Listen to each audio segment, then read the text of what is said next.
America యొక్క air బేస్లు అంతటి army బేస్లు మొత్తం రెడీ చేసి పెట్టాడు డొనాల్డ్ ట్రంప్.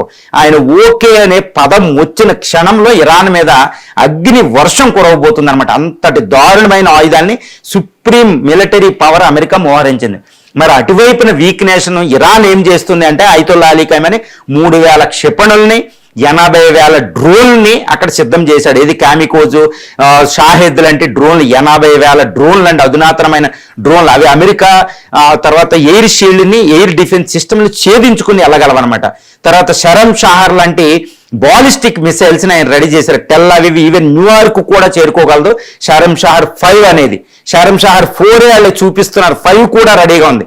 దీంతో పాటు చైనా ఇచ్చిన డాంగ్ఫెంగ్ 17 DF-17 అనేది anti aircraft carrier missile మోహరించారని తెలుస్తుంది, HQ-9 ఎయిర్ డిఫెన్స్. తర్వాత రష్యా నుంచి అయితే కింజాల్ లాంటి మిసైల్స్ అక్కడ మోహరించారు. అంటే అమెరికాకి వ్యతిరేకంగా చైనా, రష్యాలు ఇచ్చిన క్షిపణులు మోహరించడం అంటే ఇరాన్ యొక్క కాన్ఫిడెన్స్ చూడండి. దాంతో డ్రోన్లు ఇవి అంటే ఇరాన్ తన న్యాచురల్ పవర్ అంటే ఇటు మౌంటైన్స్ అయినా